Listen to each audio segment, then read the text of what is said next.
Beleza, podem sentar. Muito boa noite mais uma vez.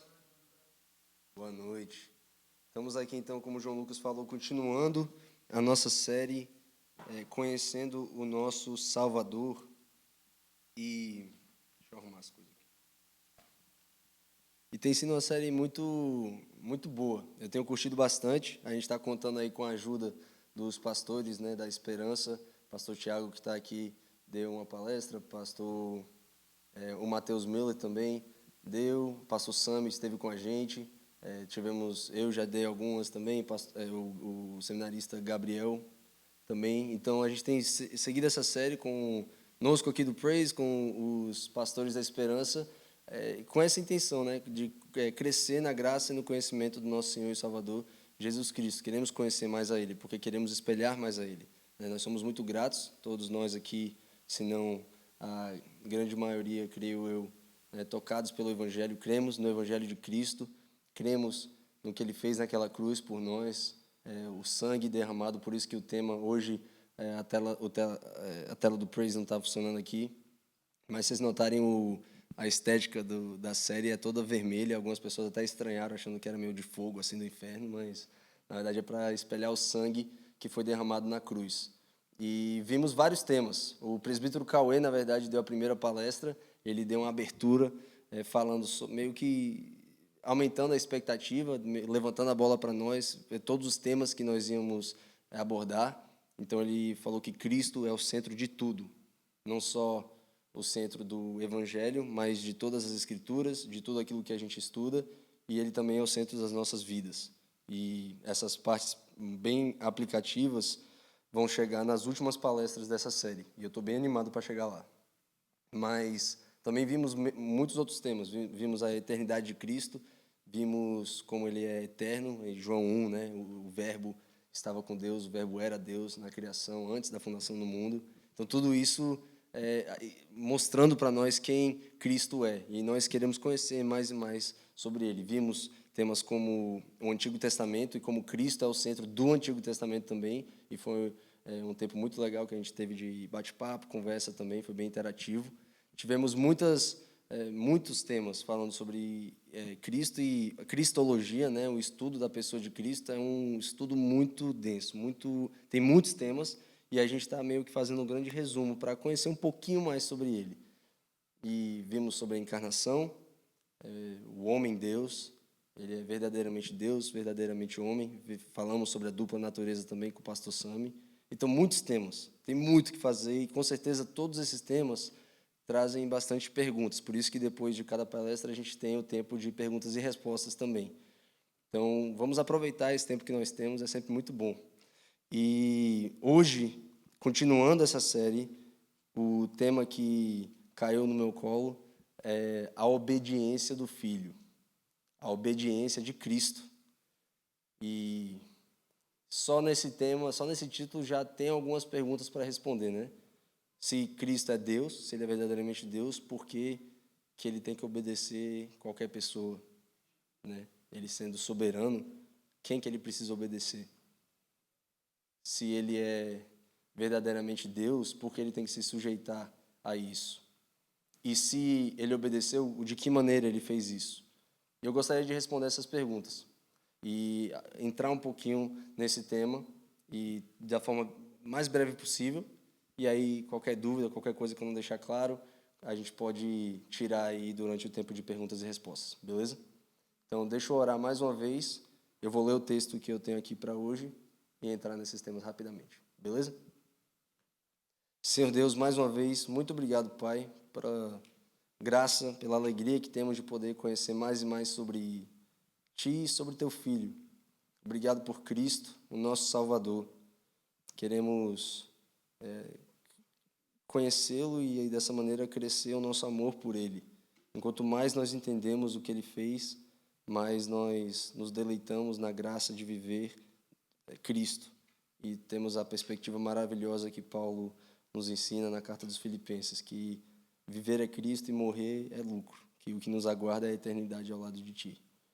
Então, nos ajude nessa noite a conseguirmos entender esse tema, a obediência do Filho, a obediência de Cristo, e assim podemos é crescer na graça e no conhecimento de Ti. Oramos isso no nome do Senhor Jesus, nosso Salvador. Amém. O texto que eu gostaria de abrir está em Romanos capítulo 5, versículo 19. Claro que Romanos é um texto é uma carta bem densa, tem muito assunto também, extremamente teológica e difícil de engolir muitas vezes as doutrinas que a carta nos ensina. E quem conhece um pouquinho da carta de Romanos sabe que é difícil interpretar esses versículos sem entender o contexto. Mas eu gostaria de ler um versículo com vocês e explicar um pouco do contexto e assim entender o tema da noite. Romanos capítulo 5, versículo 19. Então, capítulo 5, versículo 19. Porque, como pela desobediência de um só homem, muitos se tornaram pecadores, assim também, por meio da obediência de um só, muitos se tornarão justos. Vou ler mais uma vez. Porque como pela desobediência de um só homem, muitos se tornaram pecadores, assim também, por meio da obediência de um só, muitos se tornarão justos. Do que Paulo está falando aqui nesse versículo? O Romanos, como eu falei, o contexto, principalmente ali nos primeiros 3 capítulos, ele está falando muito sobre a depravação total do homem. Somos pecadores, todos pecaram e carecem da glória de Deus. Então, todos são pecadores. E de onde é que vem isso? De onde é que vem esse fato de que todos nós nascemos no pecado? Nós não somos pecadores porque pecamos. A verdade é que nós pecamos porque nós somos naturalmente pecadores. E esse conceito é muito claramente ensinado nesses primeiros capítulos de Romanos. Então, isso tem que ser extremamente claro. Paulo falou sobre isso, definiu isso muito claramente. Todos são pecadores, naturalmente.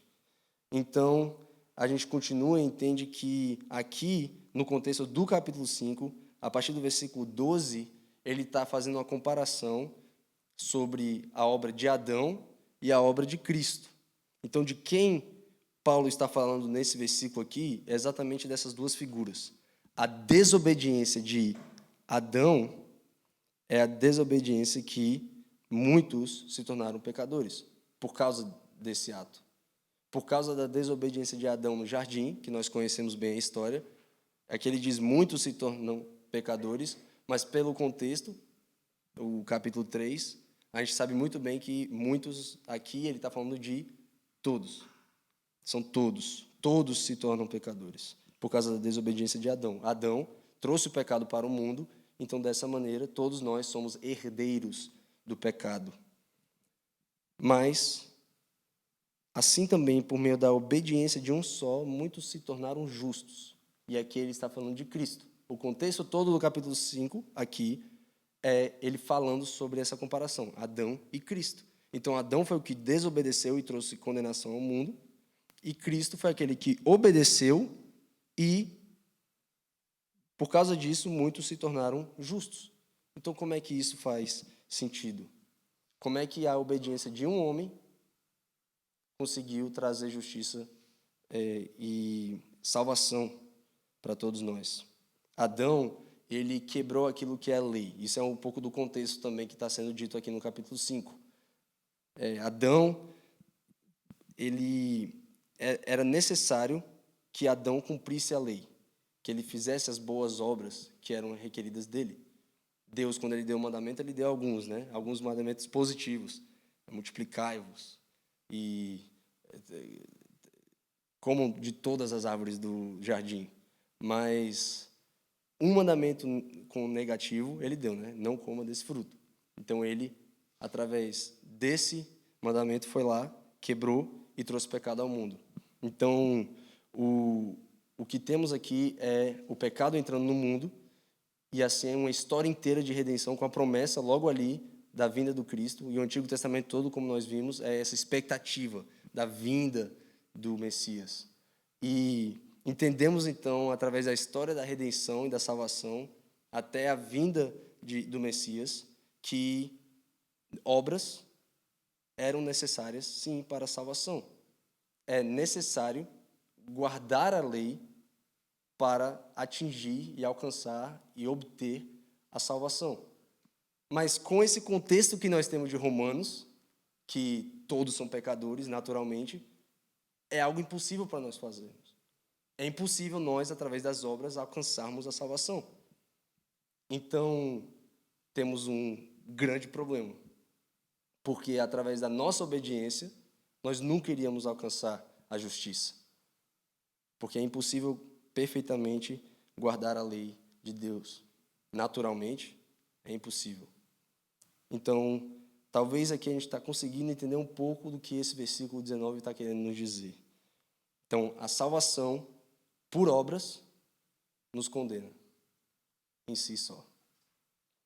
E aí nós continuamos. Nós estamos completamente condenados, pois não conseguimos cumprir isso. Mas então, por isso que Cristo, ele veio ao mundo e antes do seu ato consumador principal, que foi a cruz, ele viveu uma vida inteira. Ele morreu ali, a gente acredita, com 33 anos, ou seja, foram 33 anos que ele viveu como um ser humano aqui na Terra. E o que foi que ele fez nesses 33 anos? A gente também sabe que, por volta dos 30, ele começou o seu ministério. Então, foram 3 anos que ele passou vivendo aquelas histórias que nós lemos nas Escrituras. Então, 30 anos de muito mistério, que a gente não sabe muita coisa do que aconteceu. Então, o que é que essa vida, esse período que Cristo viveu, o que é que isso importa na história da salvação? A obediência do Filho, nos estudos que nós temos na teologia, é categorizada de 2 maneiras. Temos a obediência ativa de Cristo e nós temos a obediência passiva de Cristo. E esse conceito aqui que a gente lê no livro de Romanos é bem difícil, nesses versículos aqui, a gente mastigar e entender a obediência ativa de Cristo. Que é disso aqui que eu estou tentando falar agora, nesse momento. Que Cristo, ele viveu uma vida aqui na Terra, perfeitamente obedecendo à lei. Agora, me diga, o Cristo, ele devia a Deus obedecer perfeitamente à lei? Era algo que ele devia? Pergunta um pouco difícil. Mas Cristo é Deus. Foi através dele que o mundo e o cosmos foi criado. Ele é o Criador, junto do Pai. Então, Cristo, que era perfeito, ele é alguém que não pecou, nunca foi contra o Pai, e ele se fez carne e obedeceu à lei, mesmo isso não sendo requerido dele. Então, aqui temos alguém santo, perfeito, homem e Deus, que obedeceu à lei perfeitamente. Isso é a obediência ativa de Cristo. E isso nos interessa porque nós sabemos que nós, como pecadores, precisamos obedecer à lei perfeitamente para alcançar a salvação. Então, aqui estamos nós com o nosso problema. Somos pecadores, precisamos cumprir a lei. Não conseguimos. O Messias chegou, ele obedeceu à lei perfeitamente. Isso interessa. Temos alguém que conseguiu cumprir a lei. Então, o que é que é necessário para que essa obediência, essa bondade e essa perfeição seja transferida para nós? Porque a promessa é que esse Messias veio para nos salvar. Primeiro passo, foi encarnação e obedecer à lei perfeitamente. A obediência do Filho vivida em toda a sua vida. Agora falta a transferência da justiça dele, da obediência dele para nós, para conseguirmos essa salvação. Estão entendendo como é que funciona e um pouco dessa doutrina da salvação por obras? É interessante.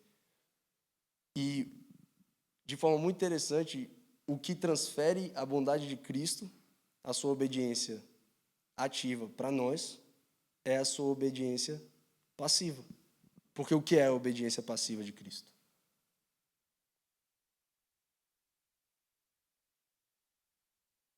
Se formos no livro de Marcos, capítulo 14, talvez a gente consiga entender um pouco mais sobre isso. Marcos, capítulo 14, a partir do versículo 32. Eu vou ler, é uma história bem narrada. Acho que todos acompanhando vão conseguir entender o que aconteceu aqui. Então foram a um lugar chamado Getsêmani. Ali Jesus disse aos seus discípulos: sentem-se aqui enquanto eu vou orar. E levando consigo Pedro, Tiago e João, começou a sentir-se tomado de pavor e de angústia. E lhes disse: a minha alma está profundamente triste até a morte. Fiquem aqui e vigiem. E adiantando-se um pouco, prostrou-se em terra e orava para que, se possível, lhe fosse poupada aquela hora. E dizia: Abba, Pai, tudo te é possível. Passa de mim este cálice, porém, não seja o que eu quero, e sim o que tu queres. E voltando, achou-os dormindo e disse a Pedro: Simão, você está dormindo? E aqui nós temos Cristo nesse vai e vem dele. Vai orar e os discípulos parece que não estão entendendo o momento que Cristo está vivendo. No Evangelho de Lucas é descrito que Cristo estava tão apavorado nesse momento que ele chegou a suar sangue. Então, o que temos aqui é o momento da crucificação está chegando, Cristo sabe disso, ele está apavorado, porque ele tem a natureza humana dele, e ele chega, o homem Deus chega a orar ao Pai pedindo para que isso, se possível, não acontecesse. Está falando do Deus, o Verbo que se fez carne, implorando para que, se possível, ele não precisasse passar pela crucificação. Isso é de um peso muito grande. Isso nos demonstra o quão apavorado o nosso Salvador estava na hora da crucificação. Então, nós temos aqui essa informação que ele pediu que, se possível, isso não acontecesse, mas a gente sabe que, logo em seguida, ele foi e cumpriu a vontade do Pai. Então, aqui nós vemos ele obedientemente subindo naquela cruz, pregado, e sofrendo não só aquela dor de pregos nas suas mãos e nos seus pés, uma coroa de espinho na sua cabeça, mas ali naquela cruz ele sentiu a fúria total do seu próprio Pai. E naquele momento, nós fomos salvos. Por quê? Porque as boas obras e o manter da lei é necessário para a salvação. Nós não conseguimos fazer isso porque, como o próprio livro de Romanos nos ensina, é impossível. Somos naturalmente pecadores. Cristo, então, perfeitamente obedeceu a lei, cumpriu a lei e, na crucificação, na sua obediência passiva, ele transfere a sua justiça, a sua bondade e a sua obediência para nós. E ali na cruz, a nossa culpa, o nosso pecado e a nossa desobediência está pregada com ele ali. Então, esses são o que nós estudamos quando falamos sobre a obediência do Filho. Nós temos a obediência perfeita dele em toda a sua vida, como um homem encarnado, perfeitamente obedecendo à lei, como esse texto de Romanos nos fala. Adão, ele quebrou a lei, então todos são sujeitos a quebrar a lei sempre. Nós somos merecedores daquilo que é prometido a nós quando nós não cumprimos essa lei, e Cristo, como homem, cumpriu perfeitamente. E na sua obediência ativa, isso ficou muito claro. E aí, na sua obediência passiva, é a crucificação, onde ele nos transfere a sua obediência ativa e a nossa desobediência é transferida para ele. Mas sabemos que ele é o homem Deus. E a história não terminou ali. Ele sofreu a totalidade da ira de Deus. Ele tomou sobre si as nossas dores. Ele, obedientemente, ele foi porque ele quis, sim. Nós temos o texto de Filipenses, capítulo 2, que fala que ele esvaziou de si mesmo para morrer uma morte de cruz. Mas ele é Deus e o Pai ama a Cristo. Nós não devemos ter essa imagem de Deus Pai como esse Deus furioso que só quer punir todo mundo que quebra a lei. Ele é justo, então ele vai punir aqueles que ele deve punir. Mas ele ama também. Então, Cristo, ele vence a morte, porque ele foi ressurreto e foi visto por muitos. E o Pai deu a ele soberania sobre todas as coisas, e é prometido que todo joelho se dobrará e toda língua confessará que Jesus Cristo é o Senhor. Então o Pai, esse que levou o seu filho até a cruz e o filho que obedientemente foi até lá, exaltou o nome dele acima de todo nome. E isso é lindo demais. Porque agora nós temos Cristo com as suas cicatrizes nos céus, aguardando o momento da sua volta. E quando nós morremos, nós vamos viver aquela perspectiva maravilhosa que eu mencionei na oração. Que viver é Cristo, queremos aprender mais sobre Ele, queremos conhecer mais e mais sobre quem é o nosso Salvador, e assim poder espelhar a Ele mais e mais.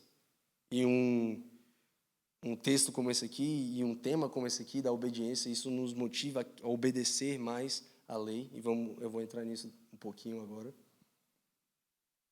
Mas nós vivemos essa vida com um sorriso no rosto, lutando as batalhas, sofrendo as tribulações que são parte da vida, mas entendendo que isso tudo é passageiro e que o que nos aguarda é viver eternamente ao lado do nosso Salvador. Mas eu gostaria rapidamente de olhar em Mateus 5, no Sermão do Monte, algo que Cristo falou a respeito desse tema. Ele falou no versículo 17 ali, capítulo 5, versículo 17. Não pensem que vim revogar a lei ou os profetas. Não vim para revogar, mas para cumprir. Porque em verdade lhes digo, até que o céu e a terra passem, nenhum i ou um tio jamais passará da lei, até que tudo se cumpra. Aquele, pois, que desrespeitar um destes mandamentos, ainda que dos menores, e ensinar os outros a fazer o mesmo, será considerado mínimo no reino dos céus. Aquele, porém, que os observar e ensinar, esse será considerado grande no reino dos céus. Porque eu afirmo que se a justiça de vocês não excederem muito a dos escribas e fariseus, jamais entrarão no reino dos céus. Então, Cristo ele deixa isso muito claro aqui também, que ele não veio para revogar a lei completamente, mas sim para cumpri-la. E o Sermão do Monte ele está aqui explicando e aplicando as leis e os 10 mandamentos e tudo aquilo que nós temos como a lei de Deus. Nós entendemos os tipos diferentes de lei que nós temos. São 3 tipos. Nós temos a lei moral, que é os 10 mandamentos, resume ela. É tudo aquilo que nós devemos fazer, o que é pecado, o que não é pecado. Essa é a lei moral. No Antigo Testamento nós tínhamos a lei cerimonial, e essa sim foi abolida. E nós temos a lei civil, que é a lei do Estado, né? Mas a lei moral é aquela que Cristo, na crucificação e na sua obediência perfeita, ele não aboliu ela completamente. Agora que ele transferiu a obediência dele para nós, não significa que nós devemos simplesmente viver pecando porque não tem mais problema. Não.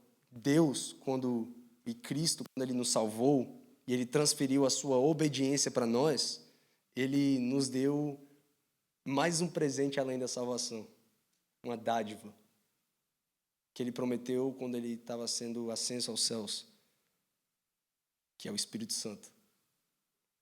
E nós, presbiterianos, nós cremos no Espírito Santo. Então, através do Espírito, nós temos aquilo que hoje, né, a gente entendeu que a salvação por obras o que é necessário da forma mais crua possível, mas agora que Cristo obedeceu à lei perfeitamente, nos transferiu a sua obediência, a salvação agora é pela fé e pela fé somente. Então, tendo fé nisso, arrependendo dos nossos pecados, nós vivemos uma vida que o Espírito ele nos capacita a conseguir cumprir a lei. Então, nós como pecadores, naturalmente, nós vivemos nesse estado da graça, que é a guerra entre o Espírito e a carne. E sua carne vai querer pecar e desobedecer a lei, e o Espírito vai estar ali para auxiliar e nos ajudar a vencer a carne e conseguir cumprir a lei. Então, essa vida que nós vivemos é uma vida de tribulações, de dificuldade, de luta. É uma vida de muita alegria, pois temos o Evangelho, mas é uma vida onde nós conseguimos, sim, cumprir a lei e os mandamentos de Deus. E damos graças a Deus por isso. É isso que queremos fazer, já que somos gratos pela obra redentora de Cristo. Então, que isso possa ser uma aplicação final, mas também espero que ficou bem claro o entendimento aí da obediência ativa e a obediência passiva de Cristo. Obediência ativa. Ele perfeitamente cumpriu a lei de Deus em toda a sua vida. Obediência passiva. Ele obedientemente foi ali na cruz para transferir a sua perfeita obediência para nós e receber a nossa desobediência pregada na cruz com ele. Amém? Deixa eu orar mais uma vez e logo depois vamos ter um momento de perguntas e respostas. Pastor Tiago, pode fazer essa oração e um momento comigo de perguntas e respostas. Pai nosso